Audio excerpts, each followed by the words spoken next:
টিকিটের দামটা যেন অতি শীঘ্রই 20 থেকে 25,000-এর ভিতরে। আমরা সিন্ডিকেট মুক্ত বাংলাদেশ চাই। আসসালামু আলাইকুম। আপনারা কাজ করেন না, খালি লেছেন দাঁড়াই লেছেন কাজ করেন কি বানছে ওকাতে সিটা যে বানছে টিকেটের দাম বাড়ছে, ঠিক আছে ওইটাকে দেখি দেশ হয়ে যায় নাকি না বউ ফুলা পাইলে আপনাকে মা বাবা সাহেব আপনাকে কিন্তু বিশে লাগায় খাই আর কয় দিয়া মাসে মাঝে দিছি কাম থাকে অনেক দিন হয়েছে তো কি বাজে কি করিয়া আমরা টিকেটের দাম যদি না কমায় তো আমরা কি দেশে তো আর যাইতে পারি না। এই লেগে কি আর কাজ করেন নাই না? টিকিটের দাম বাড়ছে দেখি আমরা কাজ ছেড়ে দিলে হইব? আমরা এটাই কমু যে এই সম্বন্ধে দায়িত্ব আছে যাতে খুব শীঘ্রই এই টিকিটের দাম আগের জায়গায় নিয়ে আসে। দেখো বড় বড় কথা কয় প্রবাসী করে এন দিব তেন দিব, কই কি দিছে টিকিটের দাম বাড়ায় 1,20,000 1 লাখ টাকার উপর লয়ে গেছে। এটা যতদিন না কমায় ততদিন কাজ করতে পারি না আমরা। আসসালামু আলাইকুম ভাই। ভাই কি বই রইছেন দি? আসসালাম ভাই। কাজ করেন না? না ভাই, কাজ কাম করতেছি না। কি সমস্যা?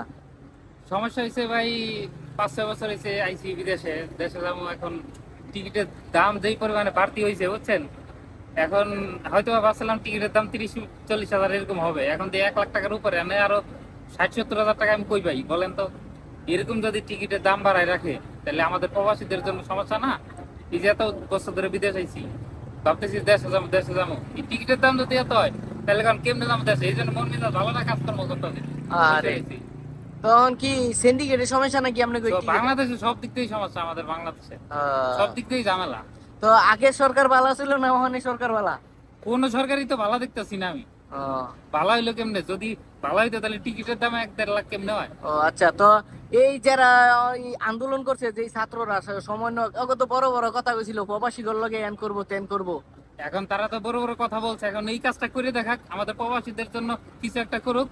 প্রবাসীরা সব সময় তুচ্ছ মনে করে, সব সময় সবাই তুচ্ছ মনে করে। ও প্রবাসীদের লাগে না করে এখন নিজেরা লাগে অন করতেছে। এয়ারপোর্টে শান্তি নাই, এয়ারপোর্টে লাগেজ এটা করে লাই সেটা করে লাই, এয়ারপোর্টে মারধর করে।